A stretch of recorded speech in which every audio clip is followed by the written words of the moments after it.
Coming to you direct from the nerve center of the galaxy's greatest comic. This is the 2000 AD Thrillcast.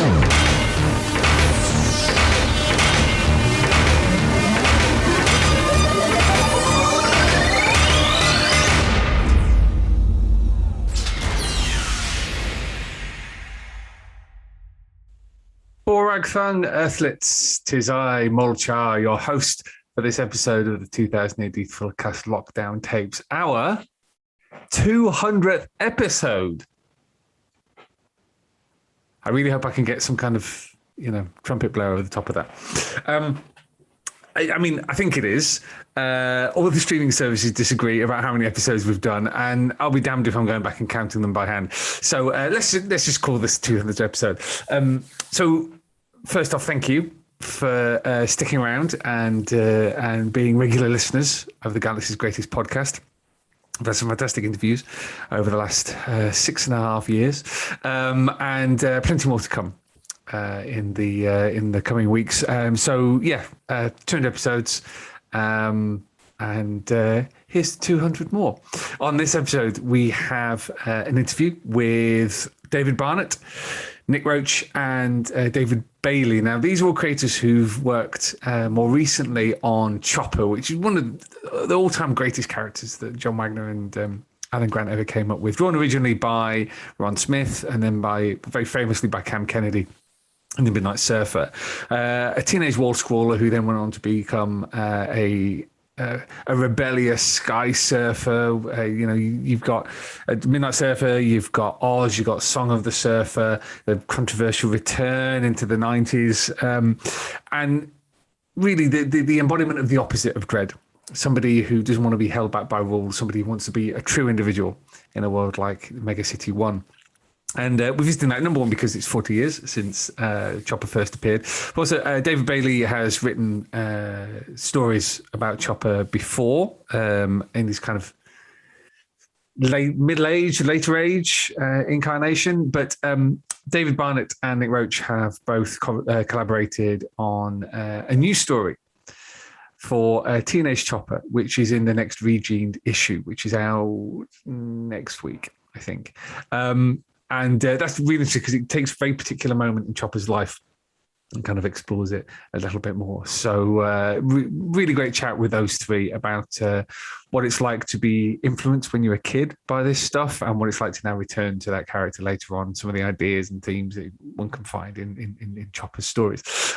But before we get to them, I'm very happy to welcome a colleague, Rosie Pete, who is the person behind the RP Book Club. Now, this is the Rebellion Publishing podcast, which has recently started. Its first guest was Alex de Campi, who some of you obviously will know through their work for 2000 AD.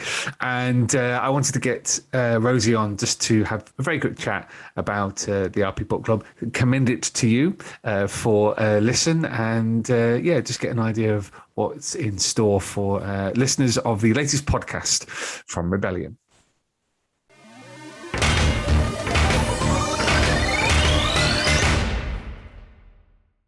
It's wonderful and slightly weird to welcome a colleague onto the show.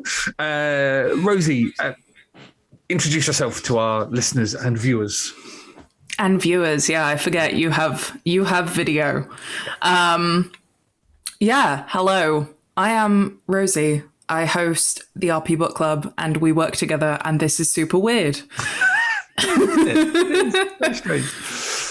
Let's just think of it as like one of the many, many meetings that we have to do on Zoom every single week. Yeah, that'll work. So I wanted to get you on because Rebellion Publishing now has its own podcast, so it kind of made sense that we would do, a little bit of synergy, a little bit of cross promotion.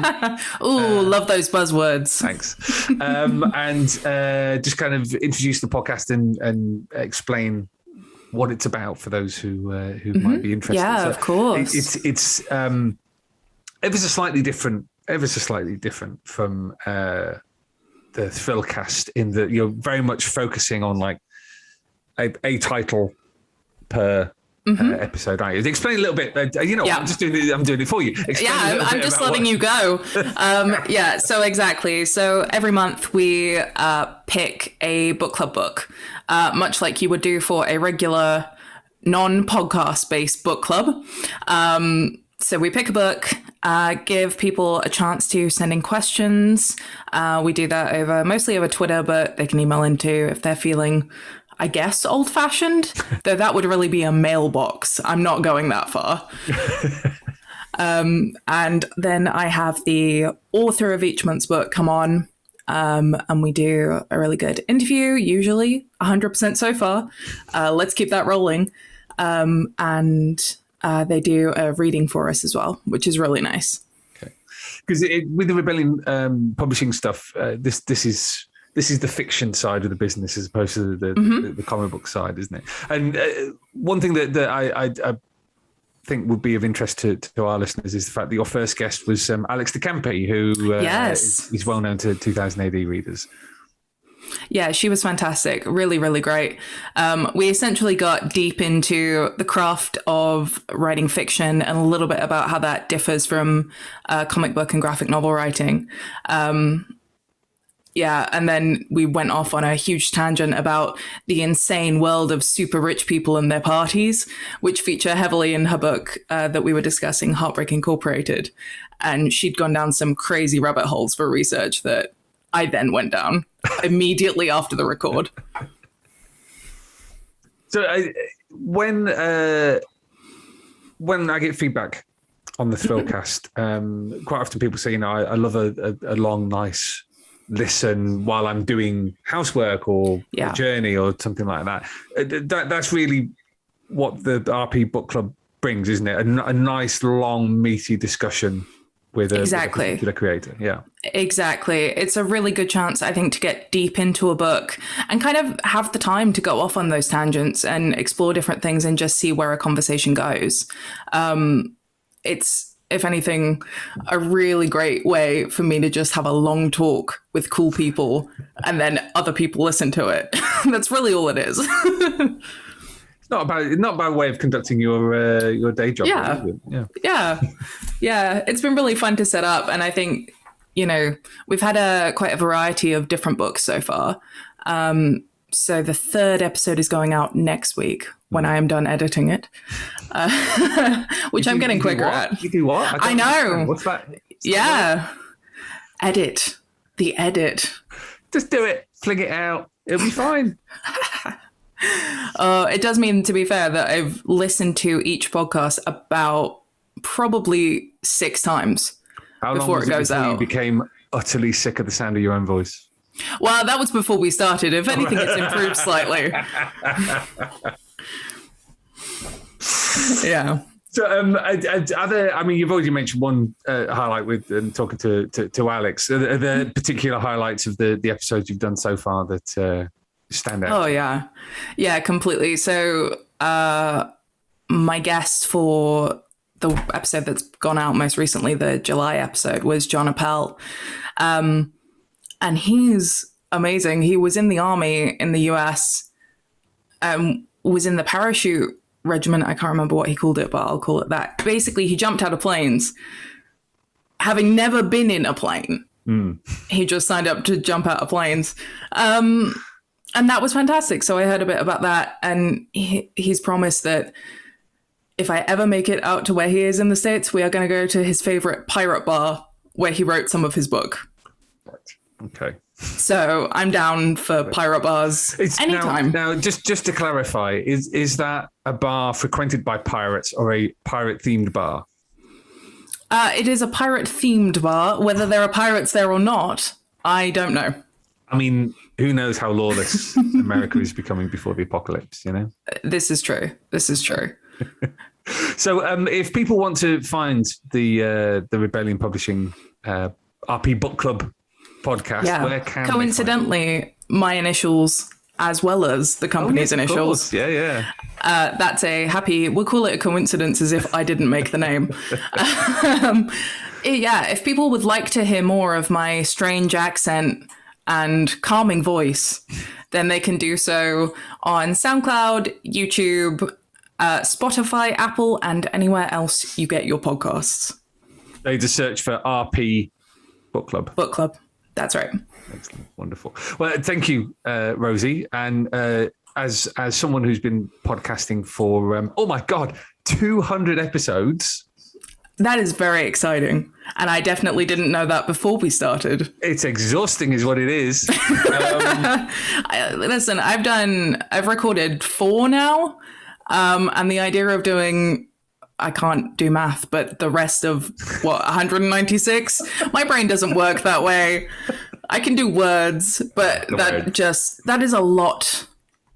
Well done, you. Thanks. Slightly crazy. At least I'm not doing it in a cupboard anymore, which is always though it would have better soundproofing than this office, which I need to fix. Yeah.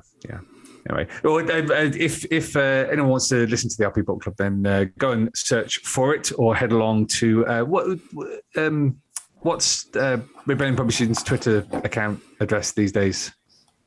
Rebellion Pub, I think. Rebellion Pub. There we go. I believe so. I run it, so I hope so.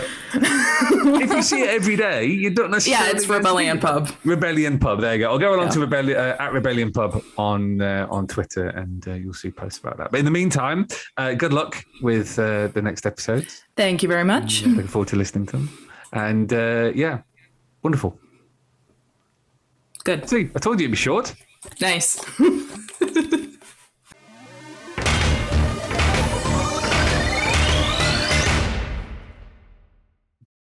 Lovely. Well, thank you very much indeed to Rosie for that. Now, as I said, we've got David Barnett, Nick Roche, and David Baillie, who are all creators that have worked on Chopper, that skysurfing, wall-scrawling miscreant who has managed to run rings around Dredd for 40 years now. So it's fantastic to be able to sit down on Zoom with them and chat about what makes Chopper such an incredible character and the latest outing for the teenage wall-scrawler.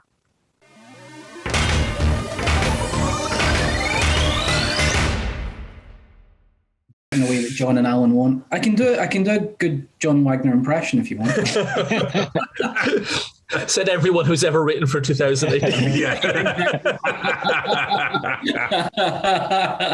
Oh man, I'm definitely going to leave that bit in. I'll tell you that right now. Oh no. Well, I may as well just make introductions. So we're joined on this episode by writer David Barnett. Hi, thanks for having me. No worries. Artist Nick Roche. Hello. And writer David Baillie. You. And what brings us together is a spotty little oik called Marlon Shakespeare, who 40 years ago made his debut in the pages of 2000 AD in Un-American Graffiti. I wanted to get you all on because there's a Chopper Regened story coming up in an imminent issue written by David and illustrated by Nick. What's interesting about this is the previous Chopper stories have all continued with the story of Chopper in that way that, you know, with the usual temporal movement of the Dredd strip. But this is actually going back to a particular point in his history. David, do you want to explain a little bit about the story that's going to be appearing in Regened? Yeah, sure. It's so the kind of brief was when I was sort of given the opportunity to write Chopper was that it was after Un-American Graffiti, but before Midnight Surfer. So it was. So I thought perhaps the most obvious point was literally how did Marlon Shakespeare, how did Chopper get from being a graffiti artist to a skysurfer? So the story takes place pretty much a day or two after he's been released from his sentence for all the shenanigans he got up to in the Scroll Wars. And it's kind of, in effect, I think, as Nick pointed out on Twitter, it's kind of an origin story, really. It's kind of how Chopper becomes a skysurfer. And it's very much kind of an accidental sort of genesis, really, and he's not planning to do it, and he gets kind of roped into it through circumstances, and so it's taken it right back to that point where he becomes the Chopper that we're perhaps more familiar with, and that he's had more kind of time and traction with as a skysurfer. So it's taken it back to those very early days, and how he kind of plies his trade and learns his craft, really. Because that's one of the wonderful things about Chopper is that, you know, the original story, and this is in no way casting an aspersion, it's one of those kind of slightly throwaway stories, you know, the fads and fashions of Mega City 1 that kind of define that period of the strip. And Chopper was just a character that probably was never going to be seen again. But then when they bring him back, he's something much, much different. When looking at something like when filling in the gaps, do you have any difficulty? I guess some people don't want to have the gaps filled in. They want to leave it to their own imagination. How do you make this fresh while still taking it to where it needs to be? Because Chopper needs to be somewhere at the beginning of the story, and he needs to roughly be somewhere at the end of that story as well, doesn't he? How do you keep that fresh? Absolutely, yeah. Well, I think the kind of Choppers we see in both those stories, from Un-American Graffiti to Midnight Surfer, they're very different. In the first one, he's kind of he's a very sort of like boisterous kid who's just up for the thrill of graffiti, and by the time we meet him again, he's actually a very accomplished skysurfer. So there's obviously a lot gone on between then, and as you said, people don't necessarily want to fill in the gaps, but there's obviously got to be a trajectory from this Chopper to the Midnight Surfer Chopper. And I think how I wanted to keep it fresh was you kind of look at the character of Marlon Shakespeare and you think, well, he's not what you'd call a real hardened perp. He's not like a career criminal, but he's obviously has bit of scant regard for authority in the law. And I think what I thought would be interesting was to sort of like pitch that character and build that up a bit more and see how that gone, because he's not a bad kid, as you say, but he's obviously into a lot of kind of like thrill seeking stuff. And I think when I started writing, I thought it would be interesting and fresh to sort of pitch Chopper really as a kind of Ferris Bueller character, as somebody who is like got very strong disregard for authority, but he's not a bad person. And I think that is kind of the basis of my Chopper when I was writing him, and which fed into a lot of breaking the fourth wall stuff and addressing the reader in this strip that's out in this first strip. So I was very much going for a kind of Ferris Bueller's Day Off in Mega City 1 vibe, definitely. That's the thing, isn't it? The process. Well, one of the seems to be the core messages about Chopper is how he is criminalized. You know, going from a childhood misdemeanor, effectively, and being cubed for however long, and then Dredd essentially makes him his nemesis. He is a product of that process. There was a lot of cultural comment in the original stories. You know, you had the mass youth unemployment. In the early 80s. And this was also a period when whatever cultural impact punk had originally had in the 1970s had been commercialized and absorbed into the mainstream. Have you tried to tap into any of that, or have you tried to keep it light? Because ultimately, Regened is an all ages story. Yeah, absolutely. It's 2008 has always been brilliant at kind of reflecting modern society, and even in its most simplest forms, like graffiti was a big thing at the time when Un-American Graffiti came out and the Scroll Wars. It was like kind of a major concern that exercised people in like late 70s, early 80s, and similarly by the time Chopper was Midnight Surfer, skateboarding was kind of like, that early 80s, it was first becoming sort of popular.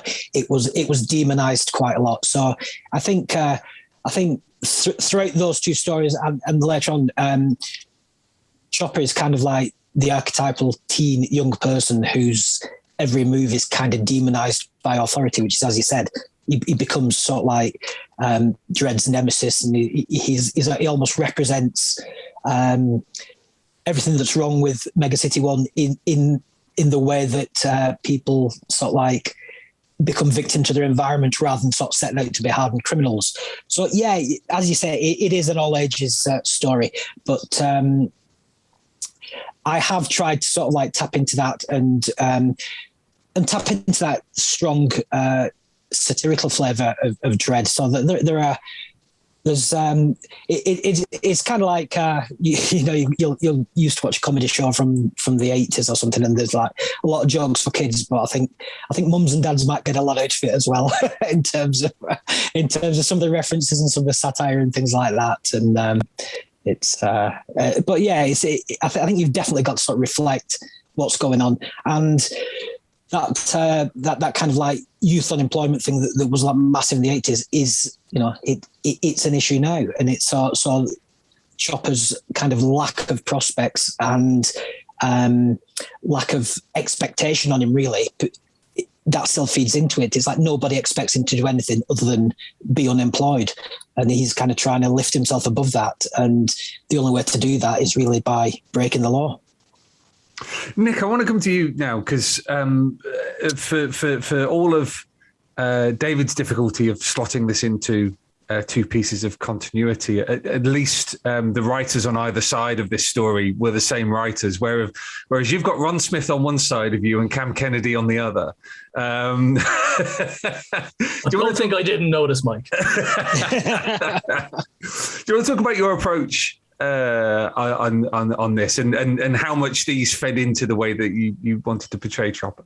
I think my approach is always the same as Han Solo's, and it's never tell me the odds, and it's just never try and like think too hard about kind of whose shadow you're stepping into, especially with something like this. I think the fact that it is a Regened story. I was sort of faltering. Is it Regened or Regened? And the fact that you said Regened, I'm sticking with that. I'm not going to be one of these people who say prog instead of prog. All right, PJ Holden. What kind of monster does something like that? Let down by his parents and society, and that brings us back to Chopper. The fact that it's Regened means that you're not going to be necessarily beholden to those kind of those art giants. That you kind of have to have maybe a bit more of a playful kind of look to the art style, and that's all I'm kind of capable of doing anyway. But that kind of playfulness, that kind of cartooniness has always fit in with 2000 AD. That's kind of one of the best things about it. There's always a place for your art style. There'll always be a story to kind of fit it, even within one's like Dredd's world. That you can kind of. So I just kind of played up to the character, really, as opposed to kind of like thinking too hard. Because like when Tharg sent me the references of the earlier stories, and it's just like you're just hit square in the head of just how imaginative the early 2000 AD artists are, because they're just making it all up on the fly. And the only thing to do is try and be inspired by that and go, well, yeah, you can do that too. I mean, I know there's obviously certain parameters that you've got to stick to, especially within Mega City 1, but it mostly is kind of have fun and kind of fill it with loads of energy and fill it with loads of your own personality. And somehow that adds to Mega City as opposed to detracting from it, really. But Chopper was my first prog was this one. It's my first issue that I ever got as a kid. My gran bought me that when I was sick with mumps or measles or whatever disease that God wants us to have. And not run away from it. And I don't believe that. So Chopper's my kind of gateway to 2000 AD, really. And I was baffled by I was like 7 or 8 when it came out. So it said free Chopper on the cover, and I just kept spending my whole time looking for my free Chopper. I didn't know what a Chopper was. Was it a bike? And so like it's just one of those sort of things that, like with my work on Transformers, my kind of like my first exposure to those was working with Simon Furman on like the Transformers, the movie characters, and kind of those were kind of the characters I ended up working with him on IDW's Transformers. And it's really a huge deal to be able to, my first foray into Dredd's world to be with Chopper. It really is. It's massive. It's a strange feeling when essentially you work in your own childhood, isn't it? Yeah, it is, and you know what it's like. I mean, we're similar sort of strain of like Children of 2000 and Furman's Transformers. There's a few of us kind of in that, and especially because like those Marvel UK Transformers were definitely, if you kind of felt like the creators on that were, I think they had one eye on maybe on 2000 AD that they wanted to kind of put their best kind of like not talking down to the audiences, like the same as the Regened stuff, the same as like the early 2000 AD. It's not talking down. It knows it's got a young audience. It's not talking down to it. It's trying to make you feel, bring you up towards kind of loftier ideals. And so especially that kind of era of UK comics, kind of it doesn't ever leave the system, and so it is. It's an absolutely huge deal. Funnily enough, so, I've literally just been reading my on Target 2006 collection. And that was my first Transformers comic as well. Like issue 79. Right. Yeah, and it's because it is like do or die stuff, because it's all time travel and causality and stuff in that story specifically. It's a comic designed and to cash in with the movie, and it just wraps this amazing story around it, and just Simon's the best for that. But I know there's likes of you, Mike, and like Cy Spurrier and Kieran Killen and like John Allison and stuff. There's that kind of skein of kind of UK Irish comic creators who are kind of like forever radicalized by that era, but it's a huge deal. It really is a huge deal. That's it. I think that's the word actually is radicalized. Ruined for the better is another one. Well, with this story, obviously it's not a massive long epic. How much is this kind of you getting your feet under the table and kind of working things out? Did you, once you got to the end of this particular story, did you have to go back to the beginning and go, well, actually, I need to readjust this? Or did you have it fixed in your mind's eye the way you wanted this to no, look? that's it. Yeah, that's exactly what I had to do, to be honest. And I tend to pencil the whole story in one chunk and then go back and ink it. So I'm kind of doing like touch-ups and fixing up pencils, and nothing's finalized. I haven't inked the batch and then need to go back and sort of but yeah, stuff like trying to figure out what your Mega City 1 kind of looks like, and kind of just how I try to do stuff like just try not to have much sky, even though like it's a skysurfer in it, but I just like the idea that like you can never really see much of the sky in Mega City 1, like he's just darting through all these canyons of cities. So there's definitely a little bit of that, especially with all the Drudge stuff. I felt with Chopper and kind of just the denizens of Mega City 1, you kind of have free reign. You kind of pick the people who've gone before you, whose stuff you like, and like for me, it's kind of Colin McNeil. And to be honest, like, I hope he doesn't hear this, but PJ is kind of one of my favorite of the current batch. Like, I just love you said it now. It's on record. I know it's on record. He doesn't listen to this. He doesn't listen to anyone unless he's on it. So it's, but getting all the Judge Tech stuff and kind of even, double checking and making sure that it's the right era stuff. Because I mean, everyone's law masters are different from each other's, but there was that certain era of kind of your, the equipment being the certain type of lawgiver, a certain type of law master, and I just getting my proportions right. I think the one thing I drew and redrew is, don't want to spoil it for anyone, but there's one panel with Dredd in it, and it's just, that's the one that you've got to sort of, because that might be it. That might be my only chance to draw Dredd, and I hope it isn't, but it could be it. And I loved it, but you've got to make sure that all the shoulders are the right proportion to your chin, and so that's if there's anything overworked, it's that one panel. So, what are the qualities that you try to bring to your Chopper? Because it's one of the, I was rereading the story recently, and it is remarkable how Ron and Cam just managed to embody the qualities that the script gives the character. They just managed to manifest those qualities in their portrayal. I described Ron's take as a spotty oik, but then you get Cam's, and there's this incredible lanky nobility to him. This kind of quiet rage. Yeah, it becomes embodied, and I was trying to work it out, and I think it's the eyes. It's the way Cam does his eyes. Yeah, you feel them burning. Yeah. So what were the qualities that you tried to bring at this kind of pivotal moment in the character's history? I think I definitely lean towards the earlier sort of the kind of, he's still got, like I described him on Twitter as a toe rag. I think that's what he definitely is at this stage of it. That there's and definitely trying to appeal to kind of a younger audience. That definitely there's a bit more kind of punk kind of to it. Kind of he's enjoying kind of his freedom. He's enjoying figuring out what he's good at. You know, like with the scrolling or whatever, that was kind of his first foray and stuff. But it felt like it was more of a boredom. Whereas with the sky surfing, that's obviously where his destiny lies. And he becomes this kind of quasi messianic figure from there. So, but it was I definitely kind of lean towards sort of like having an energy, a kind of a visual energy, especially to him, that he's kind of, you know, you can just play with the poses, that he's kind of, well, he's not Spider-Man, but the body language on the board and the fact that he's kind of like a skinnier kind of slight character means you can kind of push the angles, and it just kind of just gives all this sense of like energy and defiance. And that was kind of the angle I kind of moved on, as opposed to kind of doing those kind of later ones where there is more, like I said, a hardness or more depth to kind of the soul is on display, as you say, you know, like with the kind of the later Chopper stories. But I still hope that it's, you know, it's the lineage is there, that this will hopefully slot in visually, you know, and kind of you can thread all the way to the next stage of his story. Because he's one of those characters that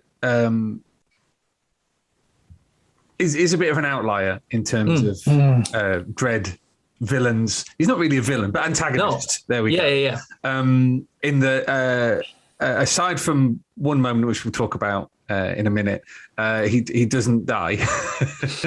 But also, the thing that's always struck me about Chopper is that he's one of the only antagonists who isn't playing the game. Right. He's somebody who won't play the game by Dredd's rules. Like all the others fall into this dichotomy of, you know, innocent or guilty, good or bad, you know, criminal or innocent. Whereas Chopper's, I mean, for want of a better phrase, flies over that. You know, he goes over the top of it and goes, well, no, I refuse to abide by this. And so, David Barnett, I wanted to get your take on Chopper's place within Dredd mythos and what Chopper says to readers, both then and now.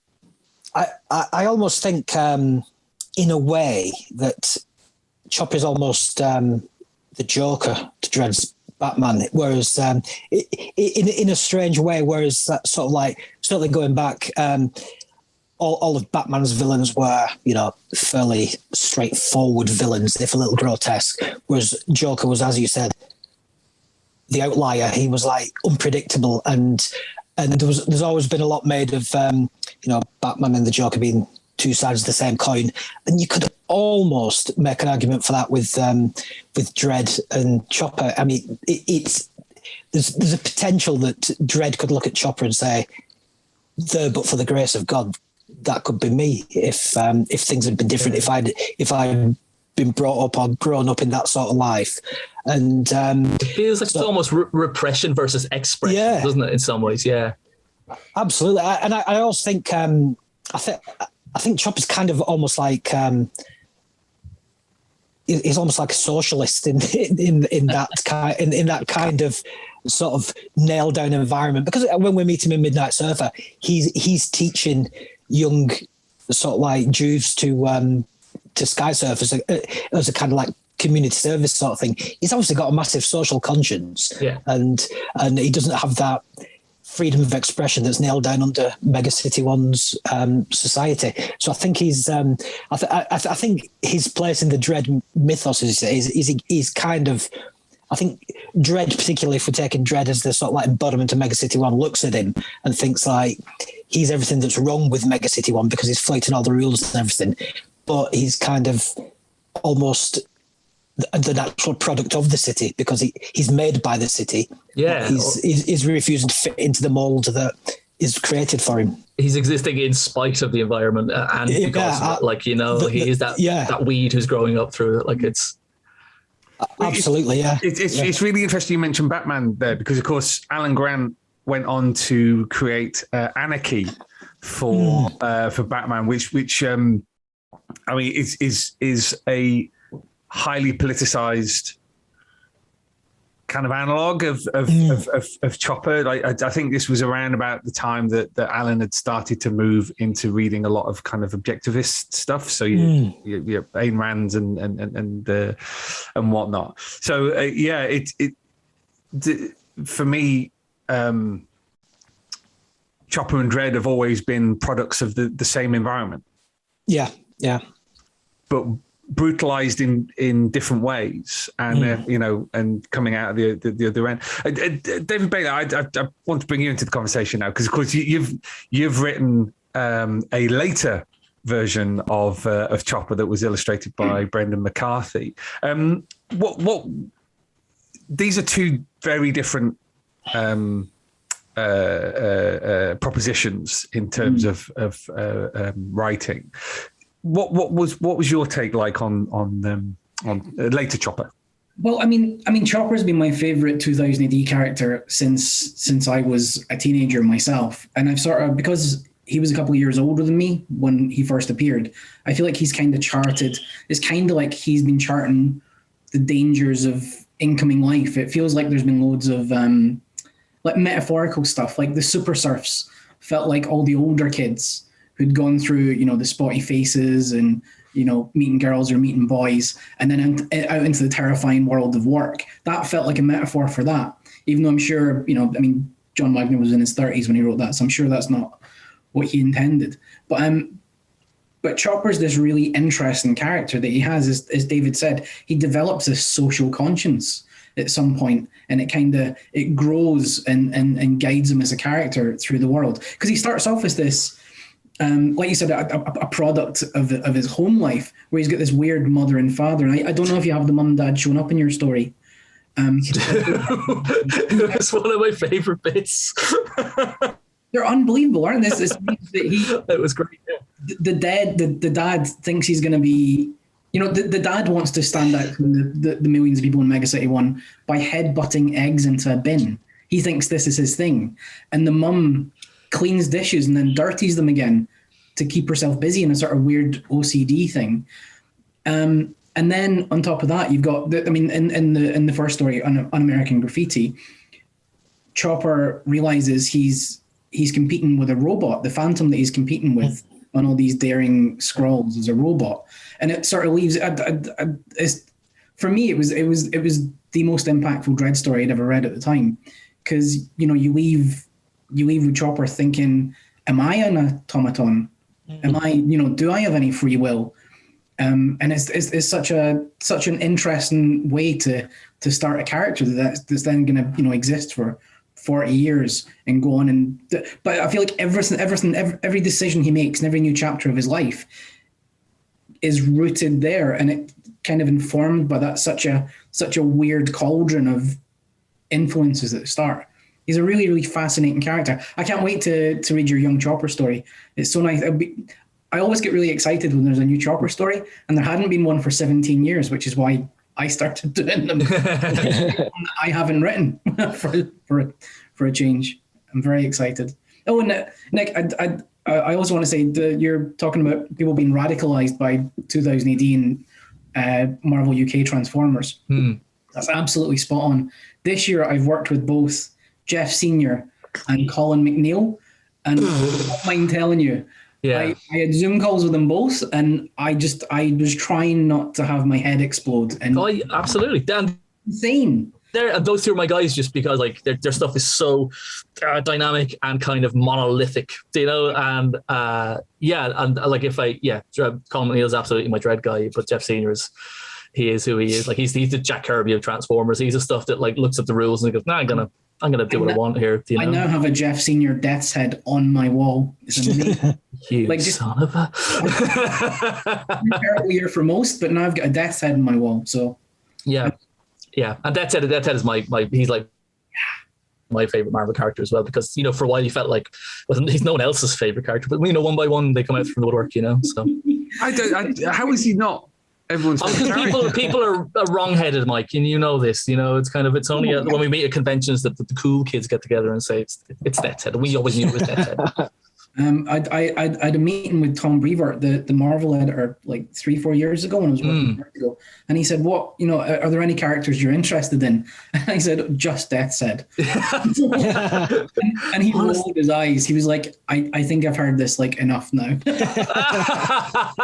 Interestingly, he was the one who emailed me when they did the sorry for the digression, but when they did the Death's Head, the Marvel issue 1001 or whatever, and they did Death's Head had a one-pager in it, and Tom Brevoort emailed me to say, so Simon Furman's writing a Death's Head story and he wants you to draw. I'm like, what? So it's kind of, don't tell Jeff Senior. So eventually he got worn down, David. I'm sorry it wasn't with you, but the fact that it was with Simon means something, I guess. So. Yeah, no, absolutely. Yeah. I think it was every British writer he'd met in their 30s had wanted to write Death. I bet. Well, we're in a phase now where Spawn is apparently a thing again. Talking about the 90s coming back, where's the revival of Death's Head? I know. The biggest character in 90s British comics, because I'd obviously read the Marvel UK Transformers stuff with him in. But then my next exposure was Overkill, which was the anthology that they put together of all the stuff they were putting out in the American market. So, you're getting Liam Sharp on Death's Head 2, which was something ridiculous, like 500,000 or a million copies or whatever it was. We demand... And I realise I say this as an employee of a completely different company. This is another one of those unusable interviews, Mike. Anyway, let's get back to talking about Chopper.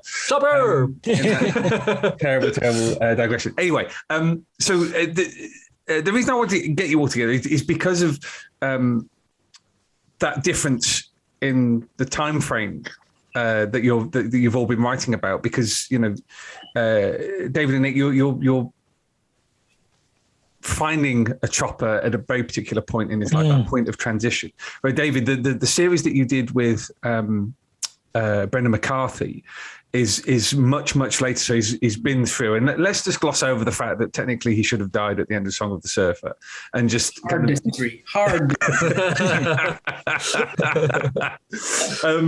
And just kind of talk a little bit about what he does mean now, as an adult, somebody who's been through that, because there's so many characters you get in fiction who would like rebellious teens or rebellious kids, and quite often then when they get to adult life, it's about stories of disillusion and disappointment and depression, the 3Ds of adulthood, as it were. So I just wanted to get your guys' perspectives on Chopper's journey and whether he's still a relevant character now, I think is what I'm kind of stabbing at. Well, I love what someone said earlier. I don't know if it was you, Nick, or you, David, about how Chopper exists outside the system. There's that lovely moment at the end of, is it Oz? It is Oz, where he loses the race to Jug, and then Dredd's right, okay, now you're arrested, we're going back to Mega City 1. And he flies away. He doesn't race away, he kind of just jogs away. Well, your options are shoot like your city's current hero in the back, or let me go. And Dredd just lets him go. And it's like he's learned something from the Phantom story, because the Phantom, he drops off the building, doesn't he? Yeah. Because that's his only option. And it's like he's constantly learning with each new era. And I feel like that's a really useful thing, just with my writer's head on, it's a really useful device, in that it's a character with evolution built in, baked in. So he's constantly learning, constantly moving on. At school, and when we first meet him, or maybe I think it is in Un-American Graffiti, isn't he studying unemployment as a subject? Yeah, that's right. Yeah, that's how they and because it was a specifically Thatcher's Britain story, but the idea, I suppose, is if you teach the kids to be unemployed, then they'll be able to cope with it better, or won't kick up too much of a fuss. And he opts out of that immediately. He's like, well, that doesn't even apply to me. He gets does he get an F or a 0, or he fails unemployment. He says that's not the life I'm going to have. And I'm sure John didn't know he was setting him up for 40 years of adventure. But that's, like I said, it's baked into the character. So he's always going to be relevant. He's always going to be important. And you can always, I feel like you can always do whatever you want with him. But, 40 years of stories kind of proves that, I think.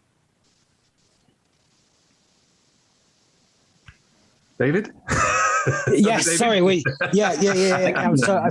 just taking on that. Yeah, I think. I mean, first of all, with David and Brendan, sorry, there's very much there's almost a Cormac McCarthy-esque sort of feel to that kind of like older guy who's kind of seen so much and he's kind of like wandering through the wasteland, which is almost kind of like there's a lot of like metaphorical stuff going on there. I thought it was a really, really great take on a character that we've only kind of visited at certain sort of like points in his life, and he has kind of evolved, and it has been fairly pretty much chronological, and to have that kind of take at the end, or rather later on in life, I think was very totally in keeping with the character, which kind of agrees with what David says. Really, he's almost got an obvious trajectory, but he hasn't. He learns so much from each story, as David said, that what he's kind of rebelling against is basically that literally and figuratively everyone in Mega City 1 is stuck into a box, and that's their life. And as David pointed out, with they're literally studying unemployment because that's the only future they've got, and he's like, he backs out of that. His parents have got ridiculous fatuous hobbies, headbutting eggs and dirtying dishes and washing them again, because that's all you can do to pass the time. And he's totally opting out of all these things with no kind of real plan, because there's not really an option. It's not really, no one's ever thought about what happens if you stand up and say, no, I'm not doing this in Mega City 1. And I think that is where the beauty of Chopper's character becomes, because he does stand up and say, no, I'm not doing this. But the next question is, right, so what am I going to do next? And that's what takes the character on, I think, in the hands of every writer who's dealt with him. That's what you managed to do in these just 10 pages, David. Like it's aimed at a younger audience or whatever, but it's not. It's a 2000 AD story with the same little sting in the tail, like all the best Regened stories have to. But it has that. It brings up all those questions, and it's all in 10 pages, and it's just, I think, like, it's true to the character, isn't it? I think what you've written, like what we've done. It's a Chopper story. Has that. He's a human being in an inhuman world, and hopefully shows people a way out. Yeah, I'd hope so. That's really, really nice of you to say so. And I don't know if David agrees, but David agrees. But there's a kind of thing with Chopper. I mean, Chopper it's like my 2000 AD debut, and it's the first story I've written for 2000 AD. But there's almost a sense that when you pick that character up and kind of like plonk him down on the page, he kind of almost writes himself, I think, in a strange way. It's there was never any sort of agonizing about what would Chopper do in this situation. It was just kind of like, right, so he's here and we're going to have him at this point, and he kind of like just sets off himself and tells the story. It's he's almost kind of like he's a gift as a character, because he just kind of like naturally tells his own story, if that doesn't sound too weird. I think a lot of the Wagner characters do that, especially if you read them at a young age, as I presume we all did. I did a 2-ton Tony Tubbs story. Yeah. 25 years after the last time John had written him. And I was, I sat down kind of panicking. I was like, God, I'll go. And I read the stories like a million times. He's on 2 or 3 stories.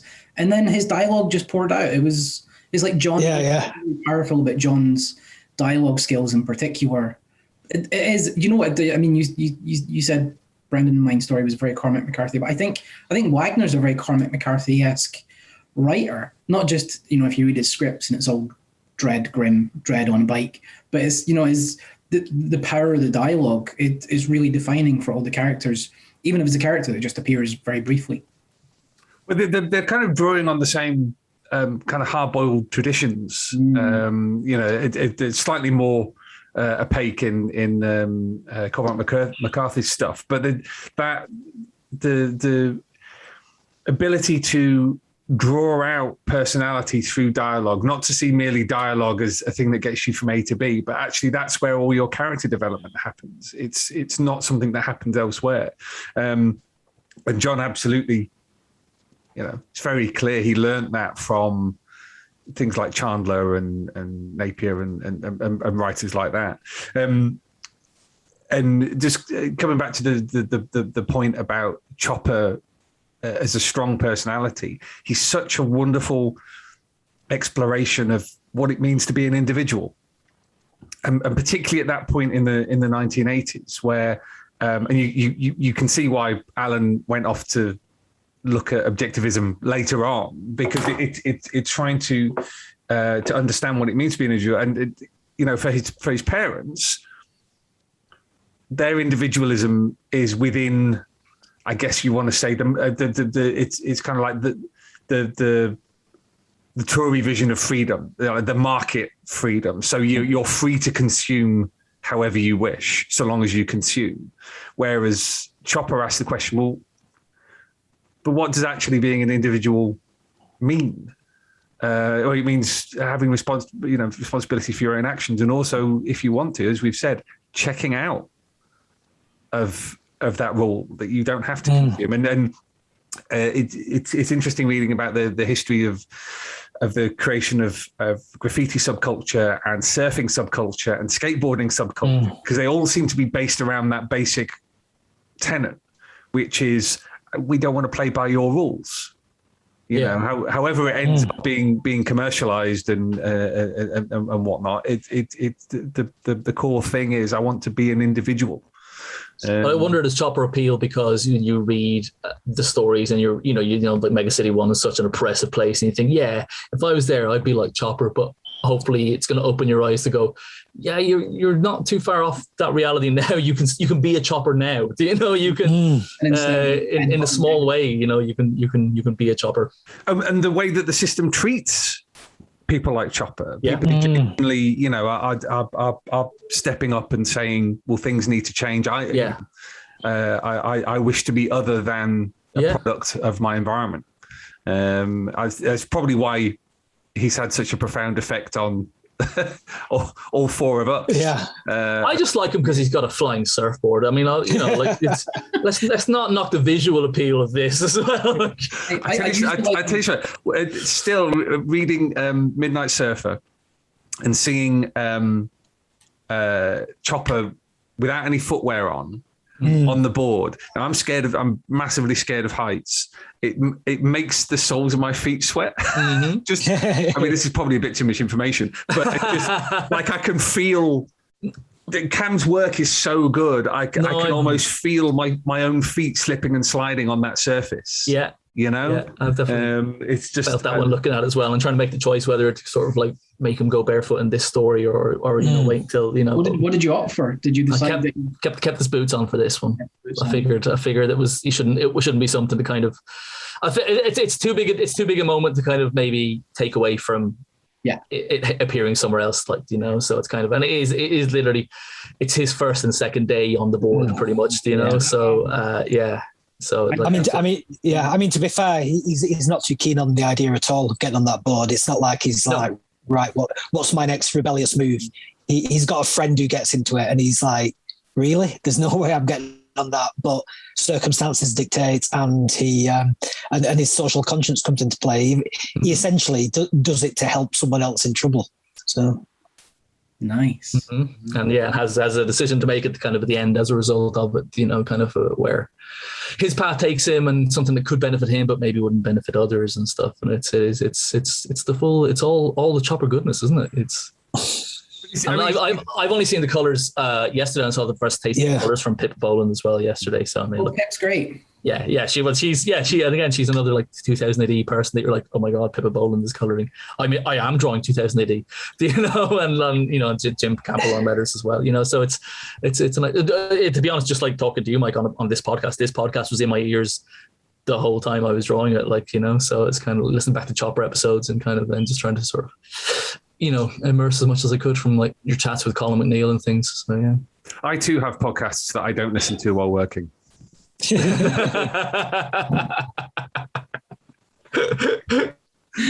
bit more difficult for me because my work is words. So Yeah, I got it. Well, chaps, this has been absolutely fascinating. Thank you for this. Like I said, he is such a pivotal character that quite often people can think he's quite one note. I've seen that reaction in the past, but I think that could be evolved. That's the mistake that a lot of people kind of can make with the Dredd world stuff anyway. I think that, and they often do. I'm sure you found that, like, in the kind of people think it's one thing, and it's like it's not quite that. And he is. And I've realized just in the 48 hours that I've kind of shared that I'm drawing Chopper, like, you realize just how much fondness there is for him. Yeah, absolutely. Yeah. It's amazing because again, he's one of those characters you feel, oh, he's mine, and then you realize everyone feels like that. Like those other characters we were talking about earlier, and that's. And so when you get to work on one of those characters, it's a real treat. I've a request before we wrap up, because the Chopper was inspired by a letter from a fan, right, to 2000 AD. Yeah. Someone signed off with the name Chopper. Has there been any attempt made to find who that was? Not that I'm. I think they'd claimed that notoriety on the forums or something. I think it's kind of 40 years on, definitely, yeah. So. Yeah, it's one of those stories that's kind of entered the mythology. I don't know if anyone's ever tried to find them, but I don't know. I'm convinced that we will be corrected on this almost instantly. And that letter writer was Keir Starmer. As long as it wasn't Margaret Thatcher, we're fine. Yeah. That'd be a better story. For the books, a better story. Yes, if you're out there, Chopper, then do get in touch. It'd be lovely to know who you are. Guys, thank you. I'll give a shout out to Tom Foster, because we've been talking a lot about Brendan, but I did a Chopper story with Tom. Yeah, of course you did. Sorry, Tom. And we haven't mentioned Tom at all, and he's really great, and he also has great facial hair. I love it. So, and because that was the story in the summer special, wasn't it? In the sci-fi special, yeah. And he beardy Jesus Chopper. Yeah. He did such a great job. Yeah, he did. Yeah, it's such a good thing to pin down. Because someone asked on Twitter recently about the age of Chopper, and I think I said I had him at 47 during Wandering Soul, but then I looked back and I think either Matt or Mike had said he was in his 50s. But I think someone said he was between 50 and 56. I found in my notes, so I wasn't sure. If it's his 40th anniversary and he's about 15, 16. Yeah. I can't remember if they say exactly how old he is, but I feel like Tom really nailed down like the sort of gnarly, nearly Martin style. That kind of beach blasted sort of still in shape, but kind of like You see an old dude overcooked, like much better shape than me. Yeah. Said all comic creators ever. Yeah. bit of an Iggy Pop vibe going on, hasn't he? Yeah, exactly. Yeah.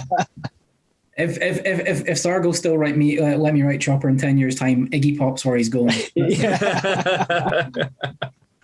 I tried watching The Dead Don't Die the other day, and I made it as far as Iggy Pop as a zombie. I'm checking out here. Did it break your heart knowing that he was gone and he couldn't do his BBC Six show anymore? It would kill me. That's passed me by. Oh, he's got this really good BBC Six Six Music. Sorry, they call it now. All right, great show on Six Music. Oh, it's unbelievable. You have to listen to that. Okay, it's really good. Iggy Pop. Big. And now we're showing that we're all middle-aged men by swapping recommendations for radio shows to listen to on the old wireless. What's on the wireless tonight? Yeah. after the light program. So.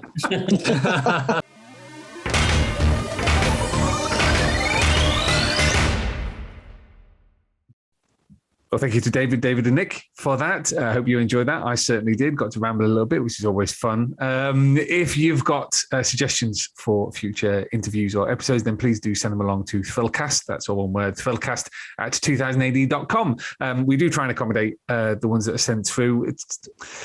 Still trying to sort out some interviews that were suggested quite some time ago. But thank you for all the feedback that we've been receiving recently. It's been really lovely. Thank you for listening. I hope you've enjoyed our 200th episode. 200.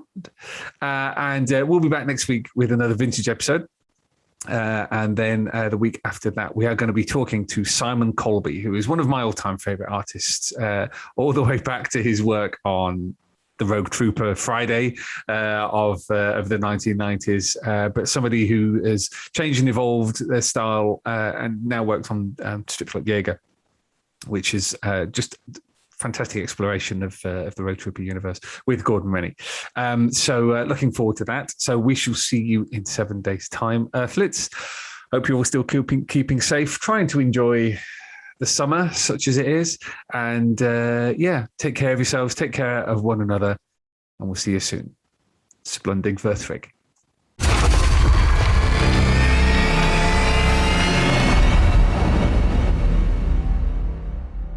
Alert! Alert! Alert! Fill power levels dangerously high. Alert! Alert! Read 2000 AD every week. Ask your comic book store or newsagent now. Subscribe to the galaxy's greatest comic at 2000ADonline.com.